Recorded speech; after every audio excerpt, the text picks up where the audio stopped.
Il y a eu de cette année 2020, le samedi 1er août 2020 vers 15h30, où un orage d'une violence inouïe a commencé. Alors je tiens à préciser, cet éclair a été pris par d'autres chasseurs d'orage. Je me suis aperçu que certains de mes éclairs ont été pris sur des collègues qui étaient postés sur les Hautes-Chanturgues, où il y avait toute la chaîne des Puy de Dôme, où voilà, comme celui-là, on peut vous les deviner, certains impacts de foudre que j'avais pu filmer de chez moi, où ils étaient grandeur nature sur les hauts et les plateaux de Gergovie. Quand l'orage arrivait, bon là il était à 5-6 km. Fameux cet éclair particulièrement qui a été photographié par chasseur d'orage 0363 qui était sur le plateau de Chanturgue à côté de Gergovie, où il a photographié le même éclair que moi, sauf que moi à Chamalières il commençait à se rapprocher.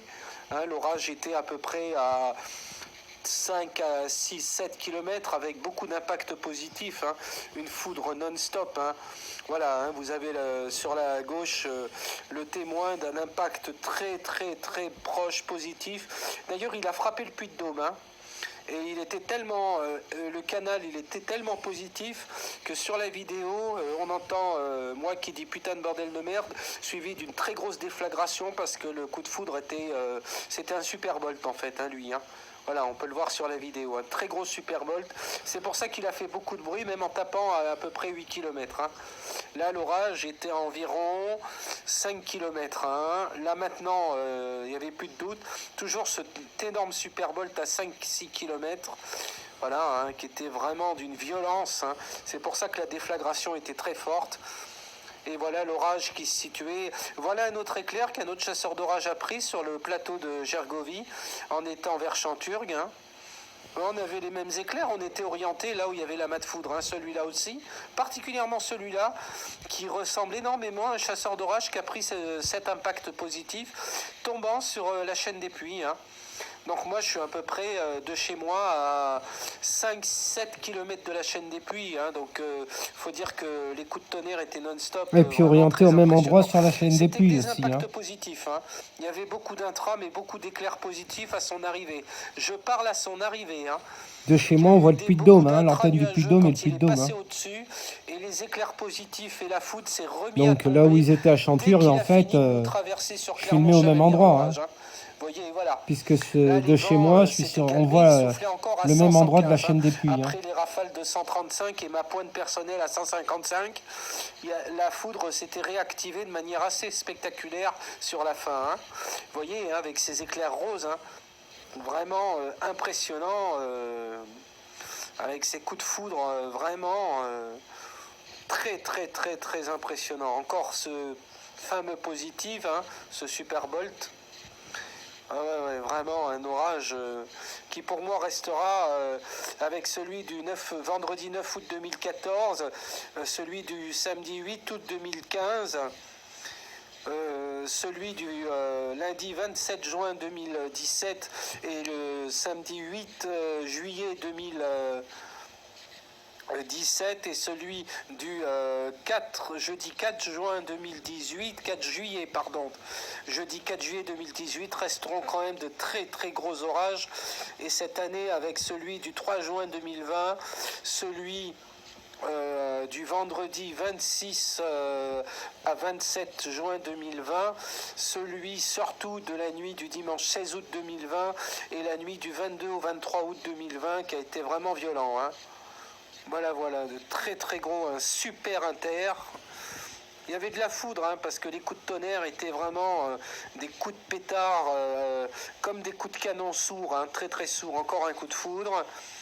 Ouais, c'était vraiment de la foudre, même s'il y avait des flashs. À l'arrivée de l'Arcus, à ce moment-là, au moment où il est arrivé, voilà, on devine le coup de foudre sur la gauche, masqué par l'Arcus et la pluie. Voilà, encore un autre impact, encore un impact, encore un impact, encore un impact, où il m'a fait très peur parce que là l'orage était à 3 km. Lui il a pété, lui aussi il a bien pété aussi. Lui c'est celui qui a fait le plus de bruit parce qu'il est tombé à 1,5 km. Non, 1 km, lui aussi est tombé à 1,5 km. Lui c'est le même, 1,5 km. Voilà, hein, donc là, le ciel était très noir, et voyez les impacts qu'il y avait. Hein. C'était impressionnant.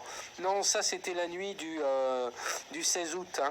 Vous voyez, la nuit du 16 août, où on avait beaucoup d'éclairs, hein, qui était très impressionnant. Hein. La fameuse nuit du 16 août. Et là, c'était le fameux mercredi 22 juillet 2020, où aussi qui était un orage mémorable. On revient sur l'orage du 1er août 2020, qui était vraiment d'une violence incroyable. Ah ouais, non, c'était incroyable. Ça, je m'en souviendrai longtemps, hein. Oui, je fais une petite diapo explicative. C'était une super cellule HP, hein. Une immense super cellule HP avec sur les éco-radars une cellule qui se crochetait, donc avec un amorçage tornadique. Hein. Bien sûr, hein, une F0 et la F1 qui a touché le sol côté Beaumont. Dans les campagnes et pas en secteur urbain, heureusement.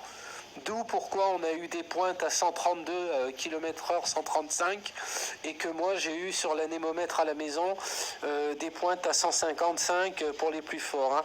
Et vers la fin de l'orage, le vent soufflait en moyenne à 80, avec encore des pointes à 115. Hein. C'était impressionnant ce jour-là. Voilà, là, l'orage qui arrivait. Et c'est la tornade qu'on voit au fond, hein, dans les précipitations. Hein. Les précipitations qui porteraient à croire qu'ils sont très noirs, sombres, c'était l'amorce de tornade qui était cachée. Hein. Voilà. On voit bien ces impacts. Hein. S'il y avait un déluge de foudre, c'était une pluie de foudre. Hein. Vraiment une pluie de foudre. Hein. Vraiment la pluie de foudre... ce jour-là, c'était vraiment quelque chose. Hein. Pour moi, ça restera avec le 3 juin 3 juin 2010, 3 juin 2020 et le 22 juillet 2020, l'un des orages le plus violent de l'année. Non, ça reste le plus violent. C'est un des plus violents par son intensité de vent, de pluie et de foudre.